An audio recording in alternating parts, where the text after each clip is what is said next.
going to the appointments at least 3 to 4 times a year. You need to see your doctor every 3 months to check an A1C. Know your numbers, hemoglobin A1C. What is my A1C? You need to know that number.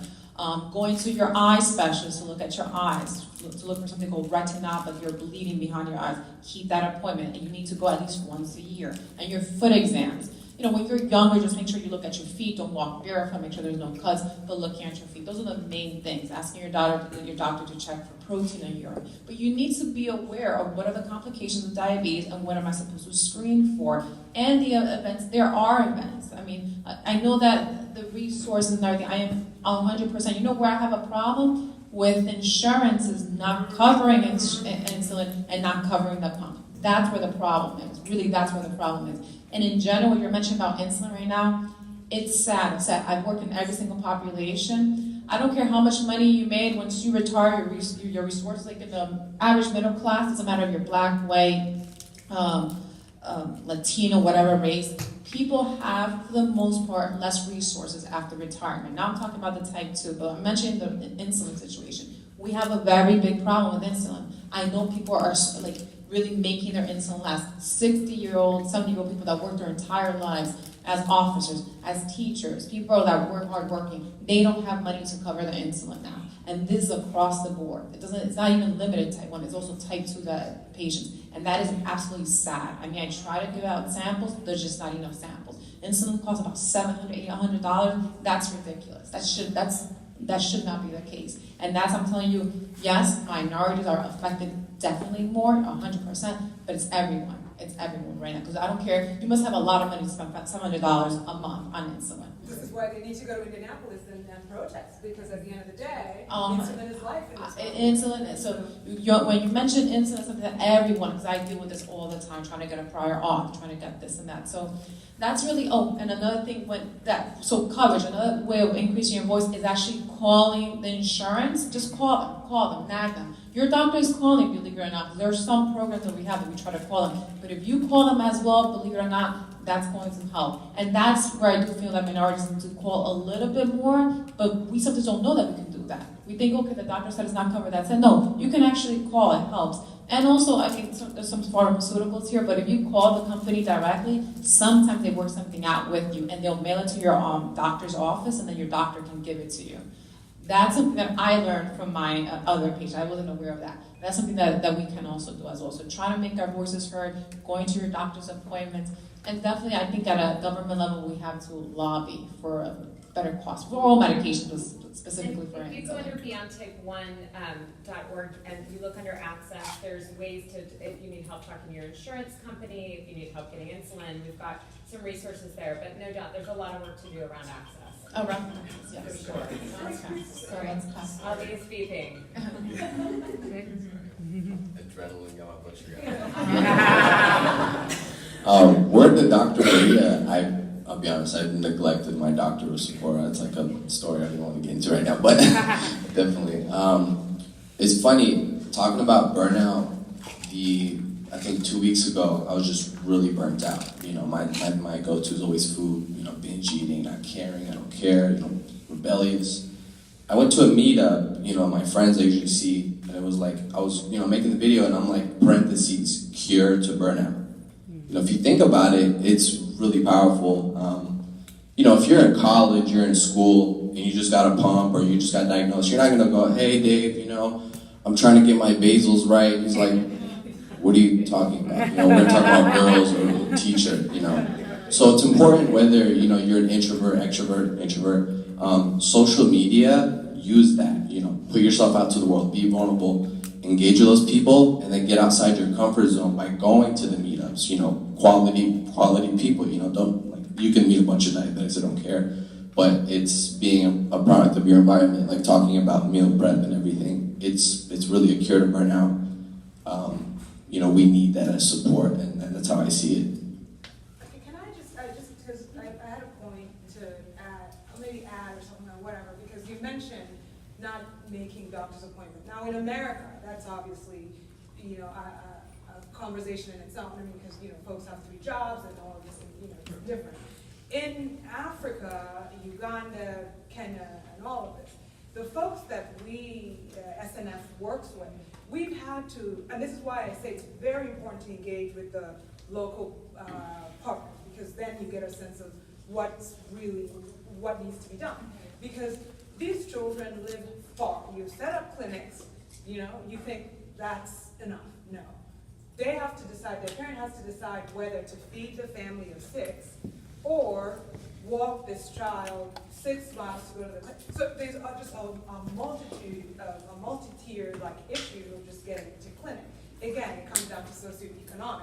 So when you're building the program, you're thinking, okay, there's that fund, the pot of funds that needs to be considered for getting the child from A to B, because that's a big deal. So that consideration, even here in America, because I know many friends whose parents are juggling 3 jobs, she didn't pick up because probably she's at another job, and then there's just so much that's going on, and that, making the appointment, of course, you want to make that appointment more than likely. 9 out of 10 they probably do, but they just can't because of just structural issues, financial issues, socioeconomic issues, and so building that into that conversation, however extra mile you go. So let me tell you, so just another thing Yeah. that I do, so I'm also part of this medical mission in the Dominican Republic, Haiti, and other countries. So my parents are actually from the farm. That's what I was saying, my parents come from a farm. They tell me every single day I'm tired. Well, I used to walk 5 miles to school. So I know the spiel of that, and I've done those missions. And hospitals that are they have to buy, I didn't know you have to buy gauze in certain, you're in the OR, you have to buy the gauze that you need, or the syringe to get the medication. It's some of the, the Dominican Republic has a lot of good hospitals, but I'm talking to you impoverished ones, right? So I know that because I've been there. I also know, that's also why I'm in another organization called Vida Si Diabetes No for Latinos, because of everything you're saying. I come from a household, my dad used to wake up at 6 in the morning and come home whenever he came at 2 in the morning. There's no doctors open, I think, from, he would need to see a doctor from 3 in the morning to 4 or 5. Right. So I understand that side. However, this is how I present it. I've been learning about motivational interviewing. I think that as physicians or clinicians, we need to know that. If I were to tell the following, I'm going to use you as an example, the ones that have type 1. You're so caught up with typing or doing this and that for work, you're and diabetes becomes your last thing, right? And I were to tell you the thing that you're so concerned about, what if in a couple of years you cannot see them? Or what if you cannot walk on your own? And I don't mean to scare you, because that's not what I'm trying to say, but I'm saying, so it's all when we wake up in the morning, do we think about, I need to, should I brush my teeth today or no? No, that's something that you have to, for the most part, you should be brushing your teeth. For the most part, when we wake up, it could be as tired, and I guess moms are the best one. When you wake up and you're tired or you're down, do you say I'm not gonna go to work today? No, you have to, for whatever reason, you have to go to work. I understand because what you're mentioning about the access and socioeconomic, I came from a unique medical training called Sophie Davis, where it was a biopsychosocial model of medicine. So I know a lot of psychosomatic aspects of medicine. I know also those barriers. Believe me, I understand. And yes, it's not too far from Africa and the U.S. When you're a minority in the U.S. or in any other country, you still have those barriers. So I'm not saying that. But and that's a different situation. What you're describing is a more global, international. That doesn't only apply to Africa, that applies to many other countries as well. But what I'm trying to say, from my point of view, that's why you invited me here.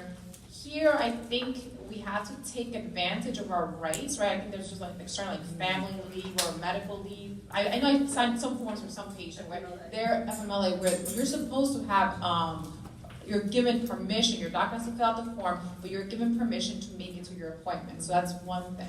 Again, that's what we as a community have to tell our people, right? Hey, you have this right. So that's where we come in. That's where it is. But once they have that information and we empower them with that information and with those tools, it's on them now to take advantage of those tools and make them work. So that's what I'm saying, it goes both ways. So I'm all about sharing the information, this kind of environment, and letting them know about their resources. And I learn from my patients all the time. When they get them, how did you get that? How do you do this? They teach me as well. But once we have that information, it's our responsibility, like what you're doing right now, that this is how we help them, but then they have to be receptive as well. It's like you. It's okay, and you're very smart. I think it shouldn't be a paternalistic or maternalistic relationship, but in a way it should be in a way like her, like you are taking care of Chase. You're showing him the way. It's on him to take advantage and continue, what you're doing. So that's just my point of view when it comes to that. But no, I'm not negating at all what you're saying about other countries. It's just not that. It's not like, oh, they don't want to wake up or stand up. It's just that they have physical, real barriers and also cost again. You're right. It's either eating today or getting the medication. So and that's a sad situation that's happening worldwide, and it shouldn't. And when this world has so many resources and so much. Can I make one more point, please? Because the initial question was around support system, and then Ariel brought up the burnout around guilt, and Dr. Pena, did I say it correctly? Dr. Pena brought up making sure that if you have type 1, attending your appointments.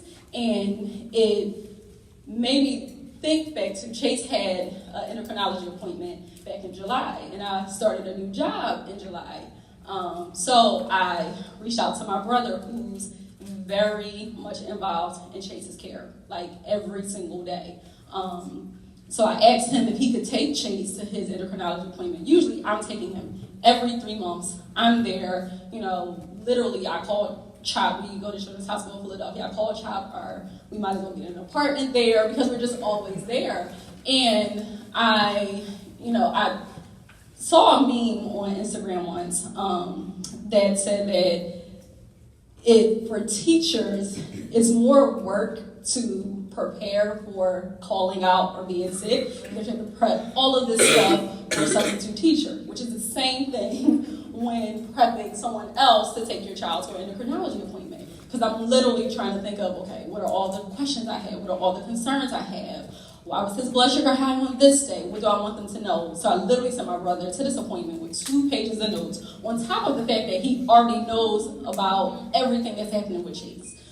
And when he came back, and I'm going to pause there for a second, thinking about the guilt, in the summertime, Chase's blood sugars are all over the place because he's going to camp. This year he went to a camp where there wasn't a medical professional and there wasn't someone who actually knows how to help him manage it. So his blood sugars some days would be 500 and then 40, and then 400 and it's 80. So it's all over the place. And then days where it's just sweating off because it's hot and he's constantly active. So I knew his A1C was going to be crazy. So I'm also like, do I reschedule it for another 3 months? That way I can get it back together. No, he needs to go because we're about to go back to school. And it's real, right? Yeah, we all know.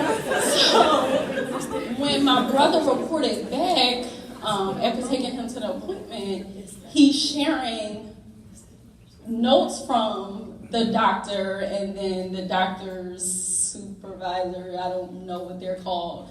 And I'm sitting there literally with tears in my eyes. And my brother, he didn't think anything of it. He was like, she said this and she said this. But then he starts talking about, he's like, but then it started to make me feel this way.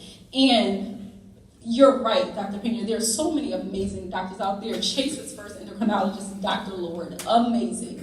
And I'm not saying that his endocrinologist now is bad by any means, not at all. However, there are sometimes our medical professionals have to be aware of the tone in which they are speaking to us, in which, there are different ways to ask a question. So if your A1C is high, it's not, well, your A1C is this, what's going on? Or, so this is what your A1C is, let's talk about it. Let's talk about changes that happen. There are different ways, because it comes off to us as, you don't know what you're doing. I'm going to end this soon. I had a social worker at CHOP come in and was like, hey, I wanted to talk to you. Well, first of all, social worker coming in, like, for what, ma'am? Yeah. But she came in and she's like, we were looking at the notes. I'm losing the terminology right now, but we're looking at it and we see there are sometimes when his blood sugar is high, or we can see, these numbers, and it looks like he didn't get insulin. No, he did get insulin, but it's not coming up on his pump, because when I changed my child's site, I don't give him insulin from his pump because it stings him. So you're right, you can't see it on there. So instead of assuming that I'm not giving my kid insulin, that puts of a wall for me. And if I wasn't the person who I am, the person who my mother has raised me to be, to speak up and to be okay with advocating for myself, advocating for my child, I can only imagine there are probably parents who are like, I'm not going to take them this month. I'm not going to take them right now because I don't want to feel guilty about it, because I'm doing the very best that I can. And I have an advantage because I'm an educator, because I have put myself out there to not only educate myself, but educate others about what it means to live with type 1 diabetes. And I'm living with type 1 diabetes because my son is. So it's a 24-hour job for me. I don't get sleep at night.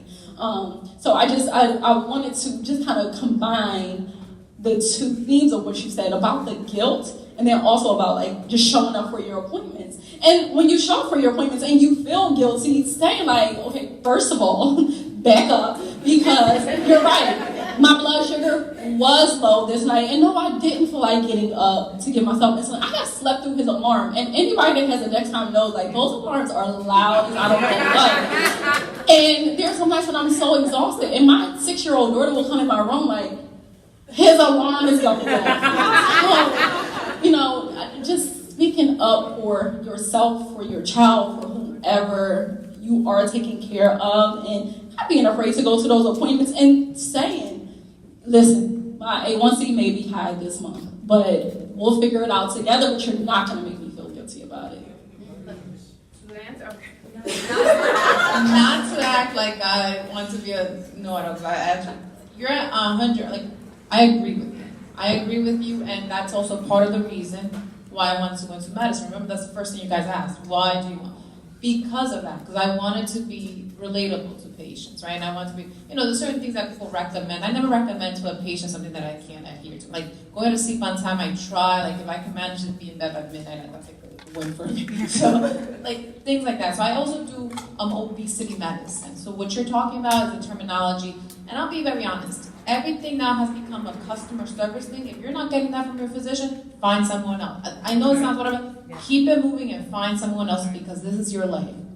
Right now, there should not be any lows with let's say he skips a meal, or whoever has a pump, for example, you should not be having lows if you're skipping a meal. You shouldn't skip a meal, but if you do skip a meal, right, because realistically we all do, you shouldn't have a low. So that means that your basal has to be adjusted. That's the first thing. Second of all, you're going again back to the stigma and bias. You're referring to, yes, you're absolutely right. People have this thing that certain people that are a certain way, whatever you want to call it, right, reason between lies, are non-compliant or non-whatever. So you need to find someone that's more open-minded in that sense, that doesn't make you feel guilty. Since I do a lot of weight management, they're supposed to see me like every month, and I know whenever they're skipping it's because they're feeling guilty. So I tell them right off the bat, like, this is a guilt-free zone. Yes, and sometimes we come off as doctors, and that you mentioned the word paternalistic and maternalistic, and we have to stop that. We have to, you would never want your parents to scream at you, even though they do it out of the best intentions, but no one wants to be screamed at. So, again, 100%, you have to find someone, just tell your doctor, look, you think that I want to have this, just tell them. Sometimes they don't realize. And also, it's unfortunately the healthcare system, like you're talking about health in Africa, I'm telling you health in the U.S. Health in the U.S. it's also the pressures. We are there till late. Like I'm telling you, Thursday I was there till like 9 o'clock. I was almost dozing off, like driving home because just on the computer, doing notes, trying to call everyone. It's not easy for everyone. But try to find someone that you feel cares. Try to find a center that has the resources. Ideally for type 1, you have to see an endocrinologist. A center that has diabetic educators. They're essential. They're an amazing support system because they're the ones that are going to have the time to really fine-tune everything. You need nurse practitioners. You need a group. So whenever you're looking, if your insurance allows it, if where you live allows it, find a place that's really known as a diabetes center. I think they have the culture that's better for them. And also find a place that's close to your home, believe it or not, or your job, because no one's going to drive an hour or two, even if it's the best care. You need to find a place that's close to you. So you have to look at all those factors when you're looking at care. But they should be able, the physician should be knowledgeable to be able to adjust his insulin to a way that they can prep for when it's summertime or whatever. Okay?